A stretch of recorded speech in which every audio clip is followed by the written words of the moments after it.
saya share screen. Oke.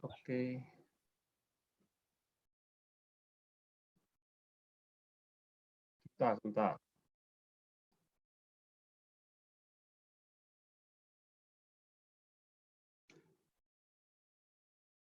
Share screen.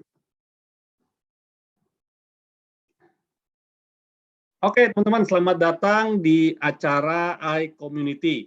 Ya, iCommunity adalah platform digital tempat para pebisnis dan profesional saling berbagi relasi untuk memperbesar rezeki. Ya, nah, perkenalkan buat yang belum kenal, nama saya Juanda Rovelim. Saya adalah founder dari Kafling Solusi Digital. Ya, Kafling Solusi Digital adalah sebuah digital marketing agency yang menangani social media manajemen dan social media campaign dari perusahaan-perusahaan. Saya juga CMO dari PT Karya Anak Milenial Indonesia.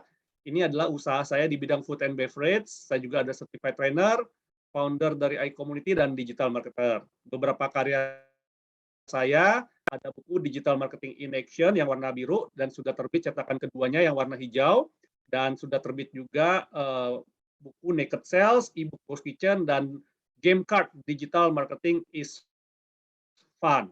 Ya, ini adalah satu-satunya di dunia yang memadukan antara permainan kartu secara offline dengan e-course secara online, teman-teman. Ya, nah, kalau mau tahu lebih lengkap tentang saya, bisa ke juandarovelim.com atau ke kaflingsolusidigital.com. Ya, nah, teman-teman, apa sih iCommunity itu? Buat teman-teman yang belum tahu tentang iCommunity, ya, iCommunity itu mempunyai visi ingin menjadi platform komunitas pebisnis dan profesional terbesar di dunia, teman-teman. Dengan tagline-nya Share Network, Grow Network, berbagi relasi, perbesar rezeki, teman-teman. Nah, misi dari iCommunity itu kita ingin merangkul komunitas-komunitas pebisnis dan profesional yang ada, menghubungkan pebisnis dan profesional untuk mencapai tujuan bersama, menumbuh kembangkan nilai-nilai positif yang dapat berkontribusi dalam pertumbuhan bisnis, pribadi, dan masyarakat. Nah, kenapa sih tujuan iCommunity ini dibuat, teman-teman? Nah, tujuannya adalah kita ingin mempersatukan anggota iCommunity dalam persahabatan, kerjasama, dan saling pengertian. Mengembangkan semangat kolaborasi antar anggota, menanamkan nilai-nilai positif dalam dunia bisnis dan profesional, dan membangun platform bagi komunitas pebisnis dan profesional untuk belajar, bertumbuh, dan berkembang melalui learning resources, business matching, dan referral. Nah, di dalam sebuah komunitas tentu ada kode etiknya, teman-teman. Nah, ya, di iCommunity sendiri kita mempunyai kode etik sebagai berikut, teman-teman. Jadi kalau teman-teman nanti bergabung di dalam iCommunity, nggak kaget gitu ya. Kami adalah para pebisnis dan profesional yang bekerja keras, bekerja pintar, dan bekerja sama. Kami mengedepankan nama baik dalam melakukan usaha dan mengutamakan kolaborasi antar sesama anggota, tanpa menjadikan anggota lain sebagai target jualan ataupun berkompetisi dengan tidak sehat.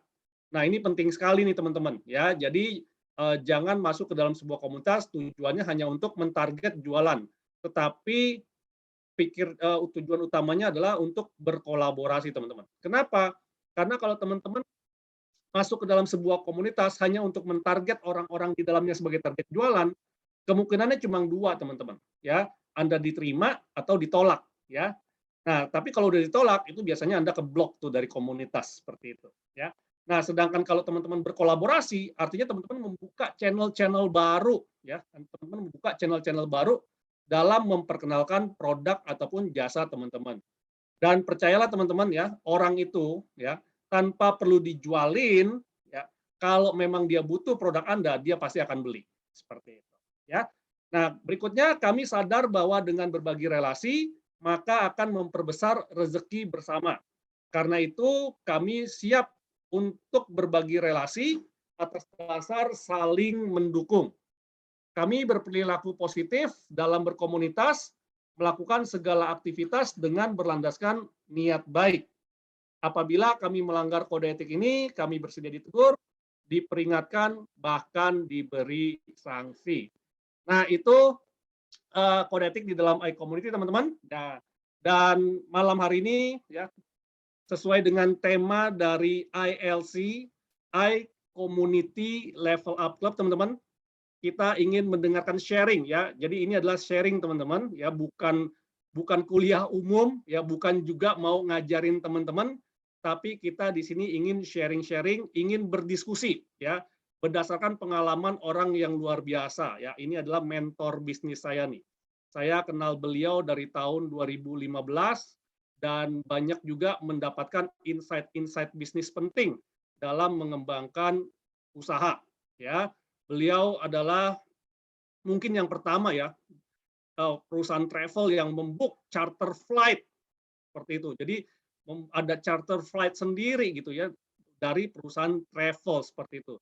Dan beliau juga sekarang sudah 9 bulan ya, sudah 9 bulan di Bali ya, tinggal lahirannya doang katanya. Dan ternyata beliau extend ya 1 tahun lagi ingin di Bali dan ingin mengembangkan bisnis teman-teman juga nanti bisa sampai ke Bali. Nah, gimana sih caranya ya? Gimana sih caranya dan bagaimana sih tips-tipsnya ya? Oleh karena itu kita pengen dengar langsung nih dan kita akan sifatnya diskusi ya teman-teman ya. Jadi kita sifatnya diskusi, kita ngobrol-ngobrol santai ya dan kita bisa mendapatkan banyak sekali insight-insight dari orang yang luar biasa. Kita kasih tepuk tangan teman-teman reaction-nya oleh ke Pak Anton Teddy. Yeay. Silakan Pak Anton. Oke. Makasih. Selamat malam. Saya di Bali, ini berarti 1 jam lebih cepat gitu ya. Ini adalah bulan ke-9. Saya ke Bali tidak mungkin kalau ada orang yang mengatakan, oh saya datang ke Bali lalu tidak terduga sekarang jadi 9 bulan gitu ya. Enggak. Saya datang ke Bali bulan April adalah memang untuk jalan-jalan. Tapi saya kembali lagi bulan Mei menerima pekerjaan dari BPR Lestari. BPR Lestari, Bank Perkreditan Rakyat Lestari di Bali ini adalah nomor 1, paling besar. Di Bali ada 14 BPR, 13 BPR dijadikan 1 dikali 3 sama dengan 1 BPR Lestari gitu ya. Ini coba mau menggambarkan betapa besarnya BPR Lestari ini. Kalau nggak salah BPR Lestari ini adalah juga nomor 3 di Indonesia. Nah, saya menerima pekerjaan di BPR Lestari sebagai konsultan bisnis untuk 1 program yang namanya Lestari Discount. Lestari Discount adalah loyalty program. Orang menyimpan uang di Bali, di BPR Lestari, lalu mendapatkan kartu diskon, ya, kartu diskon. Mulai dari 100.000 mendapatkan kartu Lestari diskon level pertama, lalu menyimpan uang lebih banyak lagi, dan 200 juta level yang kedua, dan yang 2M, minimum 2M ke atas, ini adalah di level ketiga gitu ya. Tiap level punya keunikan masing-masing. Intinya adalah semakin tinggi, semakin banyak nyimpen uangnya, diskonnya, disubsidi semakin besar ya. Jadi saya ulangi lagi, diskonnya, disubsidi semakin besar. Kenapa saya cerita tentang ini? Karena inilah cikal bakal saya memulai sharing ini. Sharing saya adalah bagaimana strategi memulai bisnis di Bali. Nah, saya belajar melalui program loyalty ini, mendatangi puluhan bahkan ratusan merchant yang ada di Bali, member daripada Lestari Discount. Merchant-merchant ini memberikan diskon kepada pemegang kartu tadi ya, 1, 2, 3. Nah, saya mengevaluasi, saya mereview, saya ketemu dari manager level sampai ke owner level. Nah, dari sana saya mendapatkan insight yang ternyata sekarang membuahkan hasilnya. Bulan November, bulan November saya menerima job kedua sebagai business advisor dari Bebek Timbungan, ya, Bebek Timbungan Resto Balinese Heritage Culinary, dan mendapatkan juga ada gangguan di background ini, ya. Lalu Bebek Timbungan adalah tadi kuliner resto, dan satu lagi adalah Secret Garden. Secret Garden adalah 1 jam dari Denpasar. Nah, satu taman dan ada restoran di atas dan di bawah. Di atas itu adalah di Bedugul, ya. Apa yang saya lakukan di bulan November itu adalah langsung menaikkan salesnya rata-rata 2 kali. Begitu di Desember adalah 3 kali. Nah, kalau ditanya bagaimana saya melakukannya? Saya melakukannya adalah hasil daripada 7-8 bulan saya review, evaluasi, ketemu dengan merchant-merchant. Ya, ini background-nya dulu. Jadi kalau ditanya, bagaimana mungkin saya menguasai Bali begitu cepat? Menurut saya jarang sekali ada pebisnis yang bisa ketemu dengan puluhan dan ratusan pebisnis di Bali yang bisa terus terang membuka diri mengenai data siapa yang beli, customer segmen mana, produk yang laku apa. Kenapa? Karena saya ketemu dengan merchant sebagai BPR Lestari. Itu yang pertama. Yang kedua, BPR Lestari memberikan diskon. Yang ketiga, saya datang sebagai konsultan dan mengevaluasi. Jadi dari sini 3 hal ini membuat saya dalam waktu yang cukup singkat menjadi ahli. Kalau saya boleh mengatakan, saya paham pasar yang ada di Bali ini. Ya, sampai di sini saya harap teman-teman boleh mungkin menangkap maksud saya, kenapa saya memberanikan diri sebagai seorang yang 40 tahun di bisnis travel, sekarang berbicara mengenai penetrasi market bisnis ke Bali. Oke, nah saya sekarang masuk ke topiknya. Poin yang paling penting dari Bali bukan pasar domestik, bukan pasar lokal, tetapi Bali adalah tujuan wisata nomor 1 di Indonesia, di Asia Tenggara, di Asia, bahkan di dunia. Bertahun-tahun infrastruktur yang ada di Bali disiapkan untuk menjadi tujuan wisata nomor 1. Jadi bisa dibayangkan sekarang ini orang datang berbondong-bondong ke Bali memanfaatkan harga promosi dari tujuan wisata kelas dunia.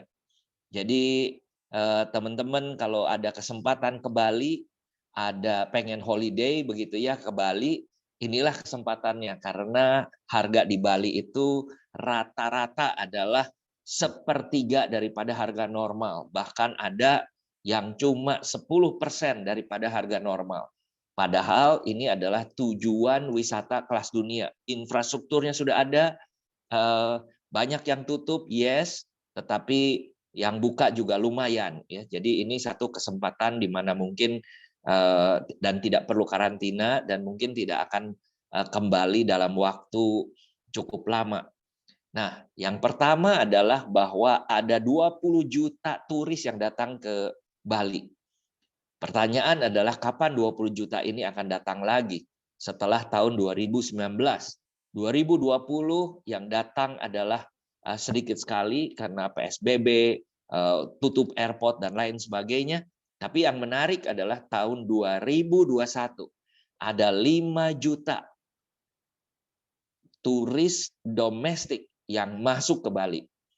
Beberapa hal yang bisa diambil datanya adalah, satu, mereka yang datang ini ke Bali dengan dengan segmen menengah ke atas.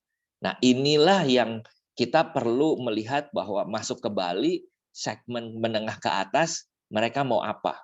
Ada satu cerita bulan November, ada satu beach club baru buka, namanya Katamaran. Mereka luar biasa, diperhitungkan investasinya sekitar 25-26 miliar akan kembali dalam hitungan 12 bulan. Kenapa bisa seperti itu? Apakah cuma satu-satunya beach club yang ada? No. Inilah keunikan daripada Bali. Bagaimana sesuatu yang baru, sesuatu yang pas, sesuatu yang kompleks dilakukan secara jeli, menjadikan beach club Katamaran ini sukses besar. Hotel, begitu banyak hotel yang tutup, masih jumlahnya adalah masih masif, yang buka itu baru 20-30%, tapi ada satu hotel namanya Apurva Kempinski, di mana okupansinya, tingkat hunian kamarnya itu mencapai 98%. Yang 2%-nya lagi kenapa nggak jadi 100%? Karena yang 2%-nya lagi adalah dipakai untuk internal.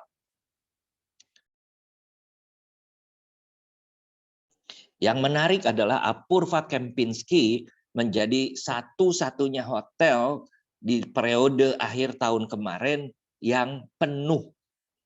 Kiri kanannya menjual dengan harga lebih murah, bahkan hanya 15-20%, 80% lebih murah daripada Apurva Kempinski, tetapi okupansinya cuma di bawah 50%. Jadi, Jadi ini adalah sesuatu yang anomali yang terjadi.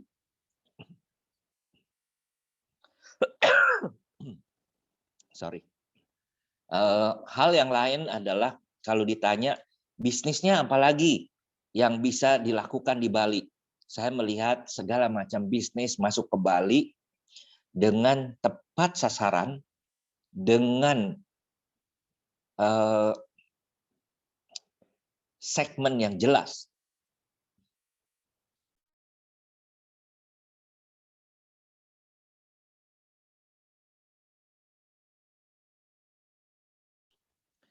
Gatal ini, jadi batuk-batuk.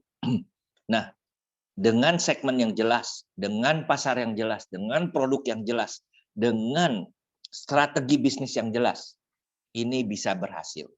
Jadi kalau ditanya tahun 2022 bisnis apa di Bali yang bisa dijalankan, saya melihat banyak sekali. Segala macam bisnis bisa dijalankan di Bali. Syaratnya satu, harus full time.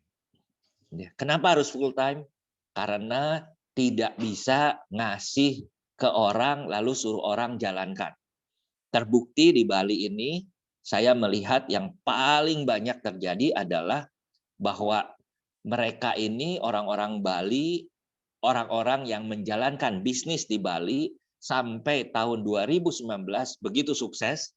Begitu ada pandemi 2020-2021 banyak yang gelagapan. Makanya saya melihat bahwa terjadi sama dengan Bebek Timbungan, Secret Garden. Mereka terbiasa dengan tingkat kenyamanan yang luar biasa, di mana ibaratnya buka tangan aja, toko dibuka, pintu dibuka, bisnis itu datang. Kenapa? Ada 20 juta turis yang datang ke Bali setiap tahunnya. Dan mereka punya spending macam-macam. Jadi tinggal buka segala macam bisnis datang. Begitu ada pandemi, mereka kebingungan harus melakukan apa. Nah, saya masuk sebagai point of view yang berbeda dari Jakarta. Saya punya pengalaman hospitality 40 tahun. Saya menjadi mentor bisnis. Saya melihat dan mencoba. Dan tadi background-nya saya praktekkan setelah mendapatkan data, evaluasi, review, dan lain sebagainya. saya praktekkan di Bebek Timbungan dan Secret Garden. Dan apa yang saya lakukan membuahkan hasil gitu ya. Dan itu kalau ditanya nyata, ini adalah yang terjadi dengan Bali ya. Oke, sampai di sini mungkin Pak Juanda, saya akan buka untuk tanya jawab gitu ya, biar lebih seru. Jangan cuma one way saja dengerin saya ngomong. Oke, Pak Juanda. Oke, thank you Pak Anton. Dan kita tanya jawab tentang nggak cuma mau buka bisnis di Bali saja ya Pak Anton ya, tetapi mungkin kalau tentang bisnisnya, insight-insightnya yang menarik juga boleh ya Pak Anton ya. Boleh Siap. Pak, silahkan. Ya. Nah, jadi nanti sistemnya kita simpel aja teman-teman. Buat teman-teman yang mau tanya, silakan raise hand. Nanti tunggu saya panggil, baru nanti teman-teman bisa open mic gitu ya. Atau kalau teman-teman malu gitu ya, tulis aja pertanyaannya di kolom chat, nanti saya bacain. Nah, di sini sudah ada Pak Miko nih. Silakan Pak Miko. Ya, makasih Pak Jonda. Malam Pak Anton. Malam Pak. Pak, awal November saya juga ke Bali Pak. Lewat semua pantai itu hampir ya mungkin di atas 50% banyak gerai atau tenan yang tutup ya Pak Anton ya. Iya. Nah kalau saya kan memang backgroundnya di properti nih Pak Anton. Seberapa menarik properti di sana? Atau memang yang kalau Pak Anton geluti sekarang kan hospitality. Lebih banyak ke hospitality atau yang connecting hospitality kayak kuliner mungkin transport buat travelnya atau lain-lain gitu Pak. Gitu aja sih Pak mungkin dari saya awal nih. Oke. Makasih Pak Miko. Pak Juanda. Ya, oke Pak Miko. Yang menarik adalah properti di Bali ternyata tidak turun. Ini luar biasa. Dan saya lagi ubek-ubekan cari yang turun, yang BU gitu ya. Ternyata dalam tanda petik yang BU ada, tapi bukan BU sekali gitu ya. Harganya misalnya 10M dijual misalnya di bawah 5M gitu ya. Nggak ketemu Pak. 10M dijual 9,8, 9,5 gitu ya, butuh uangnya begitu gitu ya. Atau ada yang gila juga 10M dijualnya 12, 13 gitu ya. Dan saya melihat ini fenomena yang anomali di mana Bali yang katanya kontraksi daripada ekonomi itu minus, tetapi dari sisi propertinya itu adalah tidak ada, jarang sekali tidak secara masif harganya turun. Lalu kalau Bapak tadi bilang ke jalan-jalan gitu ya, saya bisa mengatakan di daerah tertentu, tadi saya jalan di daerah Legian, itu bisa dikatakan mungkin yang tutupnya adalah 90%, yang bukanya 10%. Lalu saya tinggal di Seminyak. Di Seminyak ini sudah mulai terlihat geliatnya di beberapa hari di bulan Desember sudah mulai kelihatan macet, tapi secara keseluruhan yang buka mungkin belum ada 40%. Dan yang menarik adalah yang buka itu adalah yang masih sewanya jalan atau sebagai owner. Tapi kalau bisnis untuk buka sendiri lagi, di sana saya tidak melihatnya. Jarang sekali orang buka bisnis baru. Hotel baru ada beberapa, ada satu yang baru buka di Sanur, itu pun karena konglomerat yang punya Hotel Andas di sebelahnya Hyatt Regency. Selebihnya hampir tidak ada yang buka. Yang terjadi adalah menurut saya masih sekitar 60-65% hotel yang ada di Bali kondisinya tutup. Jadi untuk properti masih seksi, cuma memang ada beberapa spot yang ya harganya mungkin turun-turun dikit ya Pak Teddy, Pak Anton ya. Iya, menurut saya nggak seksi Pak, harganya masih mahal. Masih mahal, ya. Masih mahal, iya. Oke. Yang tadi Bapak tanya, saya sekarang ini adalah jadi business advisor, jadi konsultan untuk restoran ya, untuk restoran dan taman, objek wisata taman. Dan saya melihat yang Pacific bahwa Garden ya Pak. Betul, Secret Garden. Nah, saya melihat bahwa yang namanya staf-staf lokal itu semua sangat baik ya, sangat baik. Mereka bekerja dengan luar biasa, punya pengalaman, tetapi saya melihat mereka terlalu nyaman dengan bertahun-tahun datangnya eh, jutaan turis yang begitu mudah uang dolarnya gitu ya. Kalau dulu itu ibaratnya di sini banyak sekali restoran yang kontraknya belum habis tapi sudah ditutup karena mereka segmen marketnya adalah turis. Jadi bisa dibayangkan kapasitas 400-500 seater, tempat duduknya besar sekali, banyak sekali, tapi kondisinya sekarang tutup. Kenapa? Karena pasarnya itu. Nah, sekarang itu yang ada adalah cuma domestik dari luar Bali itu kurang lebih 5 juta dan lokal Bali sendiri itu kurang lebih ada sekitar 3 juta penduduknya. Jadi mau nggak mau bermainnya adalah di sektor lokal dan domestik. Dan kalau ditanya menurut saya tetap ini yang seksi. Ini yang seksi. Peluang bisnis masih ada. Nah, terus ini nyambung nih pertanyaannya sama Pak Yoko nih ya. Sampai kapan nih Pak Anton bisa travel nih, bisa begini terus nih, khususnya domestik nih? Saya memprediksi untuk bisnis travel ini akan jalan seperti begini. Ada kenaikan di tahun 2022 ini mungkin sekitar 3-5% kenaikannya. Lalu tahun 2023 tahun depan mungkin arahnya ke 50%, dan tahun 2024 meningkat lagi mungkin 70-80%. Tapi yang perlu diperhatikan secara jeli adalah mungkin tahun 2024 setelah recovery ekonomi, bisnis travel, pertanyaannya adalah apakah masih sama seperti tahun 2019. Saya ragu, makanya saya mengambil satu posisi masuk ke Bali di pusatnya pariwisata dunia, pusatnya pariwisata di Indonesia, dan saya melihat prospek bisnis yang berbeda dibandingkan dengan Jakarta. Oke, jadi kalau bisa dibilang travel masih suram sampai 2024 dong nih Pak? Saya melihatnya tuh begini. 2021 sekarang, 2022 sekarang masih ada bayang-bayang pandeminya masih kuat. Si Omikronnya ini mungkin nanti kata Opung akan meledak lagi nanti sampai awal Februari begitu ya.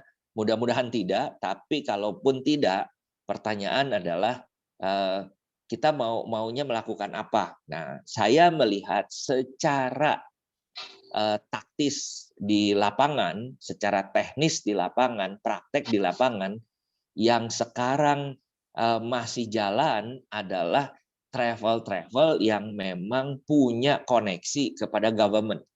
Government ini yang masih gelontorkan uang untuk jalan-jalan ya. Misalnya minggu ini itu ada dari MK. Saya mendengar mereka ada sekitar 800 peserta datang ke Bali. Dan itu tentunya ya, yang menghandle-nya kan cuma satu orang. Nah, ini persoalannya adalah bagi-baginya sulit sekali. Jadi dari 50.000 travel agent yang ada di Indonesia, mungkin sekarang yang aktif adalah kurang daripada 200. Jadi bisa dibayangkan, saya tadi kasih angkanya adalah 3-5% tahun 2022 recovery daripada tourism ya, pariwisata. Ya. Nah, ini Yoko kayaknya serius banget nih nanyanya ya. Jadi, apakah market lokal untuk domestik masih ada, Pak Anton, kalau misalnya seperti itu? Ya, secara kalau market lokal juga kadang jalan sendiri tanpa travel atau mungkin ada yang naik mobil malah ya ke Bali gitu. Jadi masih gimana nih Pak? Kan karena mungkin Pak Yoko ini kan orang dari travel ya. Apakah masih perlu Pak atau kita perlu cari bisnis lain nih Pak? Ini menarik. Jadi data yang ada di tahun 2021 dari 5 juta turis dari domestik yang masuk ke Bali yang dihandle oleh travel agent itu adalah kurang dari 1 juta. Jadi memang kurang daripada 20%.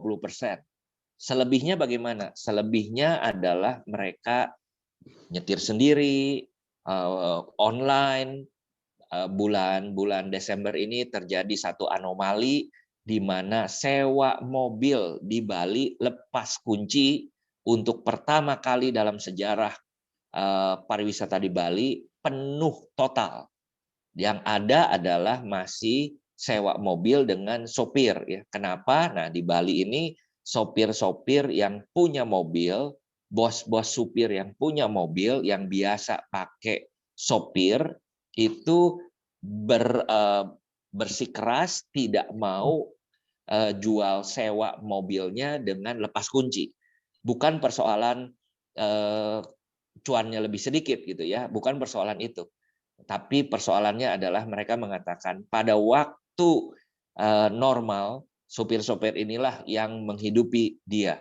Pada waktu pandemi giliran dia harus membantu para sopir ini. Jadi ini ada satu culture, kearifan lokal yang menurut saya tidak diketemukan di tempat lain dan ini hanya ada di Bali. Makanya yang sewa mobil lepas kunci itu bulan Desember habis ya, habis, bukannya tidak ada, banyak, tetapi khusus di Desember beludak. Nah, pertanyaan adalah tahun 2022 ini bagaimana? Ternyata di bulan Januari ini mendadak banyak sekali perusahaan-perusahaan, korporasi, dan termasuk juga government dan corporation ini yang jalan menggunakan bus yang banyak gitu ya. Nah, inilah yang menurut saya opportunity. Cuma tidak sebanyak dulu. Bayangkan kalau sekarang mungkin cuma ada 20-30% dari 5 juta diperebutkan 50.000 travel agent. Kalau dulu itu 20 juta diperebutkan oleh 50.000. Jadi memang berbeda sekali ya. Oke, ya termasuk Oke, saya yang silakan. termasuk saya yang kemarin bulan Desember sewa mobil lepas kunci gitu ya. Nah ini ke Bali kok Bro Juanda nggak say hello gitu. Cuma semalam Pak Anton berangkat. Aduh, cuma semalam mah itu mah nggak aci. Itu anggap belum ke Bali. Iya, kalau ke Bali itu sekarang trennya 10 hari. Ya makanya, jadi nggak sempat ke tempat Pak Anton. Itu juga semalam seharian di Nusa Penida, terus besokannya langsung pulang. Gitu. Saya November juga lepas kunci tuh Pak Juanda. Tapi lepas kunci waktu semua itu di Gianyar, terus saya mampir ke Tanah Lot, habis itu pulang. Ya nggak nyampe 10 hari sih, seminggu lah. Cuma waktu itu Pak Anton belum tahu kalau lagi Secret Garden. Kalau waktu itu saya mampir. Ya. Nah, Pak Anton, ini ada satu pertanyaan yang menarik nih ya, berkaitan dengan kemarin Pak Anton nyari masakan Padang gitu ya untuk dibuka ke Bali gitu. Nah, pertanyaan adalah kenapa masakan Padang dan apa sih yang mendasari pencarian Pak Anton itu gitu, kalau boleh tahu ya. 5 juta turis domestik dari luar Bali masuk ke Bali tahun lalu. Dari sekian banyak 5 juta, saya yakin 70% ke atas mereka adalah Muslim. Jadi dibayangkan ini segmen yang sangat menggiurkan, ditambah lagi kalau saya bertanya dengan 10 orang yang pernah ke Bali, yang tinggal di Bali, dan orang Bali, saya tanya, jangankan 10 dah, 100 orang, saya tanya, restoran Padang di Bali yang enak di mana? Mungkin kalau saya nanya ke 100 orang, ada 200 orang yang bilang nggak ada. Oke. Ini menarik. Jadi fakta di lapangan sangat sulit untuk mencari restoran Padang seperti yang kita kenal di Jakarta, atau di Padang sendiri atau di Jawa dengan kualitas yang bagus, itu di Bali tidak ada. Walaupun ada beberapa nama besar di Bali ya seperti Natrabu, Sederhana, saya juga kaget dengan kualitas yang mereka punya. Ada Simpang Raya di sebelah Bebek Timbungan, itu kapasitasnya juga ratusan tempat duduk, tapi lagunya Malam Kudu Sunyi Senyap begitu terus. Iya, Sepi. iya, iya. Sepi ya. Oke. Nah, teman-teman, silakan ya kalau untuk kita berdiskusi ya. Jadi ini akan mendapatkan insight-insight yang menarik nih ya. Jadi kalau teman-teman cuma ngintip doang, jadi nggak seru nih nanti diskusinya. Oke. Nah, di sini ada Bro Adrianus nih ya. Bro Adrianus biasanya suka ini nih, ya punya insight-insight menarik juga nih. Mungkin saya colek dulu Bro Adrianus nih. Ya. Oke, ini dari Pak Arjo nih, ya. Pak Arjo, katanya para bule banyak yang ingin tinggal di Bali, tapi kenapa masih belum banyak turis bule di Bali sejak tahun baru ini? Apakah karena Omikron atau karena Bali masih belum aman dari virus? Gimana, Pak? Oke, jadi di Bali ini kita bicara sedikit data ya. Di Bali ada sekitar 300.000 orang pada waktu pandemi yang tinggal di Bali. Dibandingkan dengan 3 juta yang tinggal di Thailand. Jadi Bali ini cuma 10%. Kedua adalah pada waktu mereka kenapa tinggal 300.000, alasannya adalah negaranya belum dibuka, belum ada pesawat. Begitu dibuka, begitu mereka bisa pulang, sekarang diperkirakan sudah di bawah 100.000 bulenya. Pertanyaan adalah bulenya pengen ke Bali, bisa nggak? Bisa, open. Ada nggak yang ke Bali? Ada. Banyak nggak? Nggak banyak. Kenapa? Banyak hal. Mereka yang datang ke Bali yang hanya untuk berlibur kena karantina sekarang itu adalah 7-10 hari tergantung dari negaranya. Bisa lewat Jakarta. Tetapi pertanyaan adalah turis-turis seperti begini itu bukan tidak ada, tapi sedikit sekali. Saya mendapat kabar bahwa bulan depan sudah mulai datang turis dari Rusia. Pertanyaan adalah ada berapa banyak? Diperkirakan ada beberapa ratus turis Rusia. Tetapi yang menarik lagi ada satu hotel di Ubud, ada 300 kamar, itu full diisi oleh orang-orang Rusia juga. Saya iseng, ngapain sih mereka di sana? Ternyata mereka trading ya, trading kripto, trading saham, trading apa saya juga nggak ngerti. Mungkin ada robot juga gitu ya, dan mereka tinggal di sana sejak tahun 2020. Jadi nggak pulang. Dan pemerintah Indonesia mengizinkan. Jadi kalau ditanya, ada bulenya di Bali? Banyak. Berapa banyak? Sedikit gitu ya. Kenapa? Karena dibandingkan dulu sekarang masih ada gitu ya, tapi sedikit.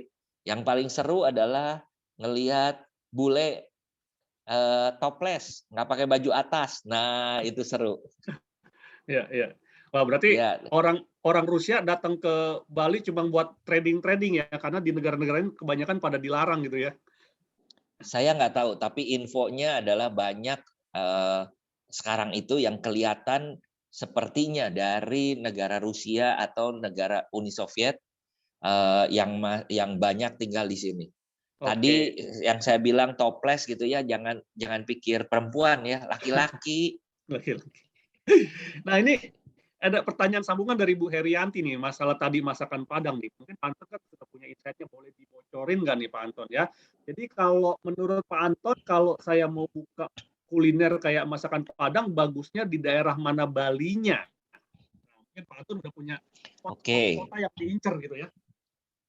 Lokasi-lokasi gitu Jadi ya. gini, di Bali ini ada 3 segmen pasar. Pasar pertama yang paling besar, paling mahal harganya adalah untuk bule. Yang kedua adalah untuk domestik. Kita bilang domestik adalah orang yang datang dari luar Bali. Ketiga adalah orang Bali sendiri. Nah, Kalau ditanya tempat-tempatnya semua di sini itu, kalau ditanya misalnya contoh mau untuk bule bukanya di mana? Canggu, Ubud. Kalau mau untuk domestik bukanya di mana? Sunset Road, Dewi Sri, Tengku Umar gitu ya. Kalau mau domestik lokal bagaimana? Renon, Tengku Umar, Sesetan gitu ya. Nah, ini semua orang tahu. Semua orang tahu, ini bukan rahasia. Poinnya adalah bagaimana rumah makan Padang yang sudah buka sekarang ini, yang ada di lokasi-lokasi ini tidak berhasil. Kenapa? Nah, inilah yang menurut saya poin penting. Poin penting yang pertama adalah selain enak, tentunya kita juga harus jelas. Jelas itu kenapa? Misalnya, masakan Padang. Masakan Padang adalah identik dengan rendang. Rendang adalah sapi. Kalau kita buka di daerah Teku Umar ini mix. Banyak pendatang. Jadi menurut saya oke, tidak masalah. Orang Hindu bukan tidak makan, orang Hindu Bali bukan tidak makan sapi, tetapi mereka kurang. Nah, ini perlu dicermati. Kedua adalah menurut saya perlu strategi yang pas. Pasar lokal, harganya lokal. Pasar domestik, harganya domestik. Pasar bule, harganya bule. Nah, kalau kita mix match-nya nggak pas, itu yang jadi permasalahan. Makanya kalau ditanya, inilah kuncinya. Ditanya, saya akan jawab. Persoalannya adalah bisa jalaninnya atau tidak. Ini juga poin yang menurut saya adalah tidak mudah. Semua orang tahu, buka di sini yang bagus, buka begini yang bagus, tetapi menjalankannya, promosinya, marketing strateginya, implementasinya, itu harus day to day, tidak bisa hanya mengandalkan misalnya manajer saja. Kita harus sendiri ke sana, passionnya harus ada di sana. Gitu, Pak. Jadi nggak bisa cuma buka sana terus dipercayakan kepada kepala tokonya gitu ya, kepala restorannya gitu ya, nggak bisa ya. Seperti itu. Sangat sulit. Sulit untuk bisa berkembang karena sekarang ini misalnya contoh ya, yang paling gampang adalah tahun 2021.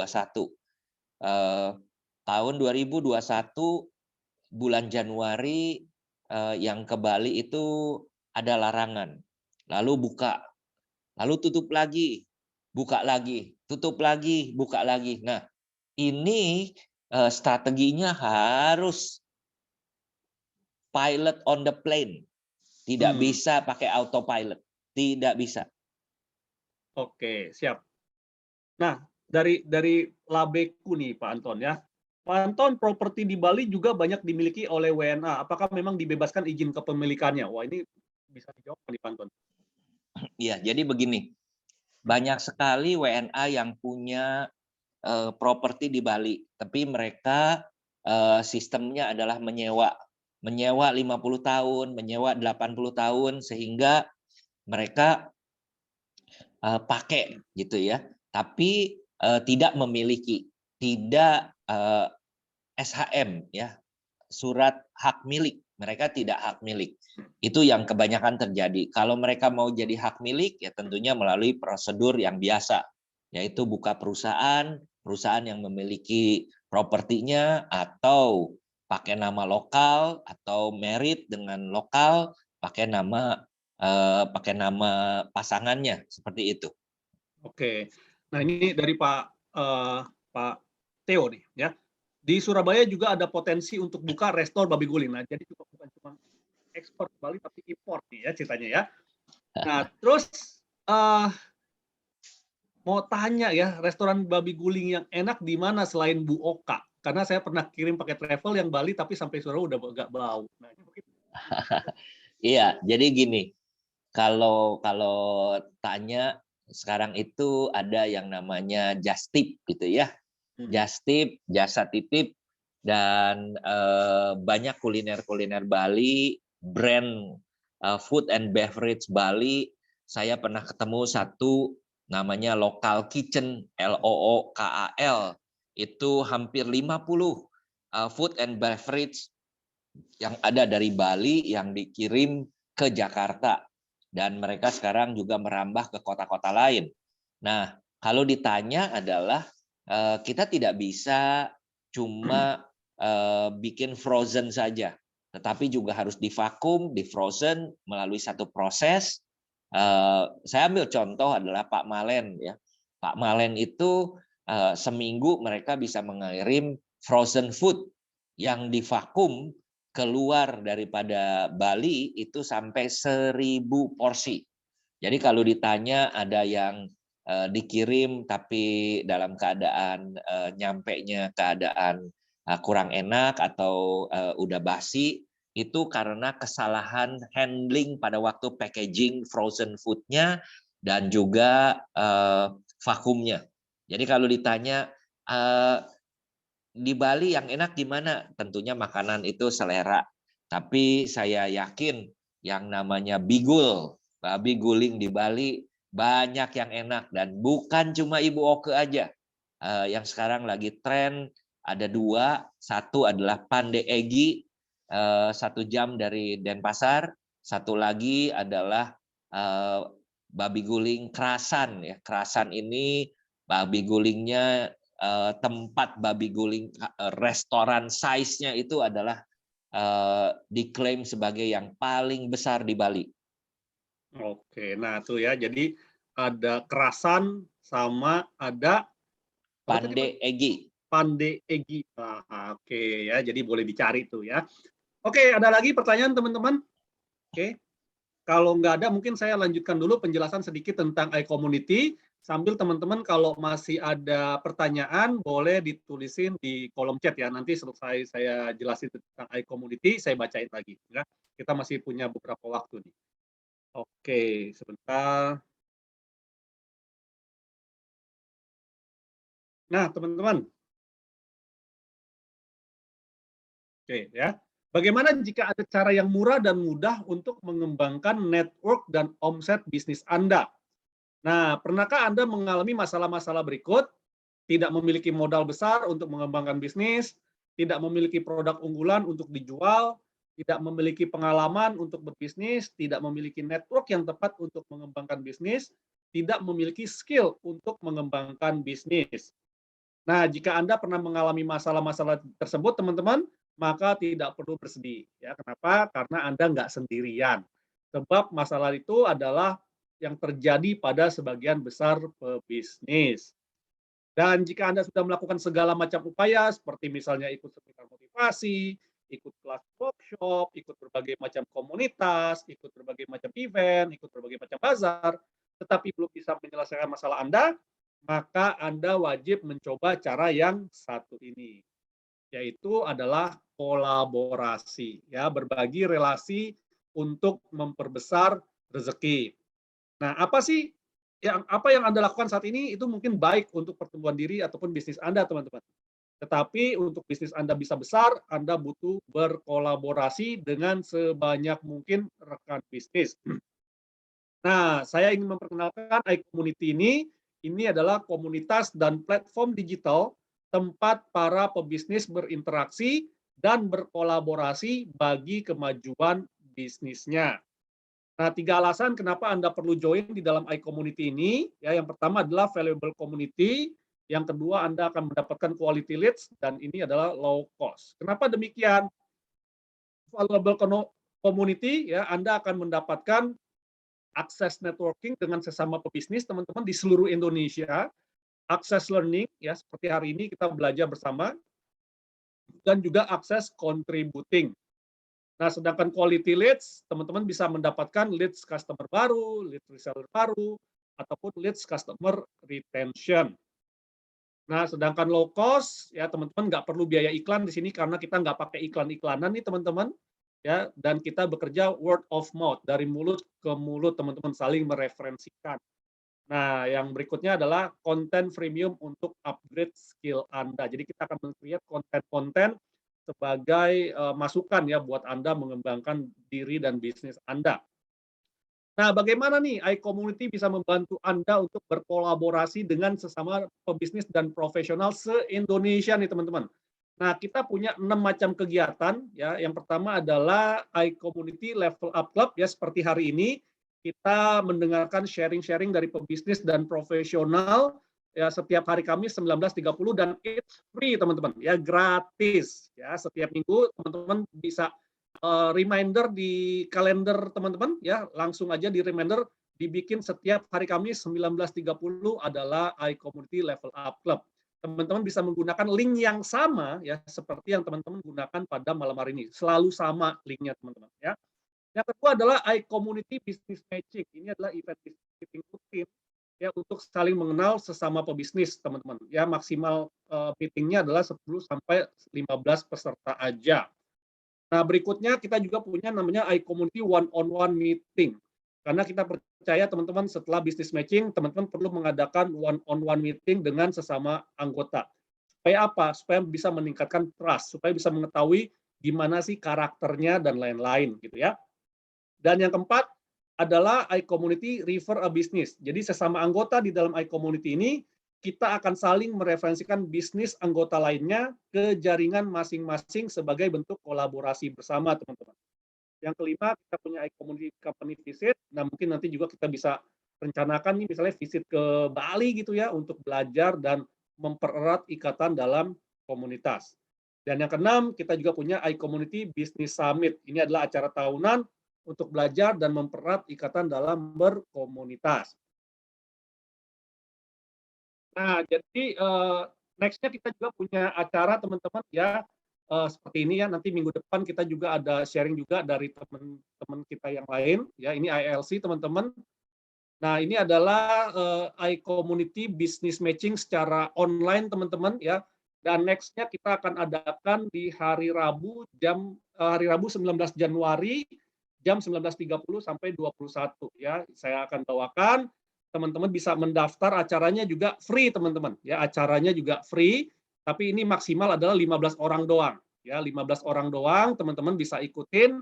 Daftarnya di bit.ly/IBM 19 Jan ya, 19 Januari seperti itu.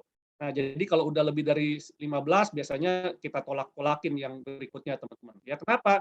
Karena kita ingin terciptanya diskusi yang lebih intens seperti itu ya, seperti itu teman-teman. Jadi itu adalah yang online dan kita juga ada yang offline teman-teman ya. Hari ini kita baru mengadakan yang perdana dan minggu depan kita juga akan mengadakan offline-nya teman-teman ya, offline meeting ya. Jadi hari Jumat jam 2 siang ya kita akan adakan di sekitaran Bintaro. Oke. Jadi buat teman-teman yang di sekitaran Bintaro, Serpong, Karawaci ya bisa ikut nanti bisnis gathering kita nih, bisnis matching di hari Jumat tanggal 21 Januari jam 2 siang. Nah, terus juga one on one seperti ini teman-teman, kita banyak bertemu ya. Ini ada Bro Adrianus juga nih ya. Terus juga ada Pak Hendra dari Kenari Jaya dan lain-lain. Kita one on one meeting seperti ini teman-teman. Oke. Dan jangan lupa juga teman-teman untuk follow ya, untuk follow iCommunity Official. Jadi di sini kita juga akan sharing-sharing tentang ilmu, knowledge, acara-acara itu melalui IG kita teman-teman ya. Jadi teman-teman bisa follow iCommunity Official seperti itu ya. Langsung teman-teman ambil handphone teman-teman sekarang dan follow iCommunity Official untuk terkoneksi dengan komunitas kita juga. Oke, thank you teman-teman. Oke, jangan lupa ikut acara IBM. Kita lanjut lagi. Pak Arjo angkat tangan. Silakan Pak Arjo. Iya, jadi tadi kan mengenai F&B sebenarnya kan, food and beverages kan, bisnis kan. Karena tadi ya kita ngobrol tentang Bali, berarti kita ngomong sebenarnya dunia internasional karena nama Bali itu kan udah namanya nama internasional. Nah, kalau misalkan saya bandingkan dengan F&B di Amerika misalkan, itu ada bisa dibilang ada dua kepala gitu. Satu kepala yang chefnya itu sendiri yang memang ahli masak, yang pokoknya ngurusin detail-detailnya yang tentang restoran dan makanan semuanya. Terus satu lagi ada pemodalnya, yang bagian ya istilahnya partner lah gitu, yang menyediakan network, yang menyediakan akses pemasaran, keuangan dan segala macam. Nah, problemnya di Indonesia ini terkadang yang merasa punya modal, yang partner ini merasa mau dia yang lebih menonjol. Jadi dia, walaupun dia nggak ngerti masak, nggak ngerti yang detail-detail, dia mau lebih menonjol. Jadi akhirnya bisnis F&B-nya kurang bagus. Makanya banyak ada yang gagal dan segala macam. Nah, tantangannya ini di Bali ini karena internasional mestinya kan naik tingkat gitu loh, mesti ngikutin level internasional gitu. Nah, gimana nih tips and tricks ya supaya ya paham lah kalau memang mau maju, yang punya pemodal itu harus nyadar diri lah gitu, nggak boleh terlalu menonjolkan diri hanya karena ego, hanya karena punya uang. Jadi gimana itu, tips and tricks yang menghadapi situasi Indonesia ini yang masih bingung gitu. Itu saja dulu pertanyaan saya. Terima Iya. kasih. Oke, makasih Pak. Jadi Bali, saya bisa mengatakan Bali ini punya kearifan lokal. Local culture di Bali ini kita dalam tanda petik lebih mudah cari chef kelas internasional yang mau dibayar dengan standar Bali. Standar Bali ini adalah UMR-nya setengah daripada Jakarta ya. Jakarta 4 jutaan, di Bali itu 2,3 ya. Jadi ini yang pertama. Kedua adalah banyak sekali tadi chef-chef yang datang ke Bali kelasnya internasional, tapi mereka mau pensiun ya. Jadi ini banyak sekali. Jadi mereka punya expertise. Nah, karena international chef banyak di Bali, berarti banyak juga second line-nya.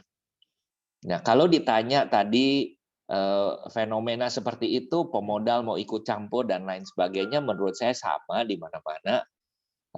Di Amerika, di Eropa, di China, di Australia, saya melihat hal yang sama. Kenapa?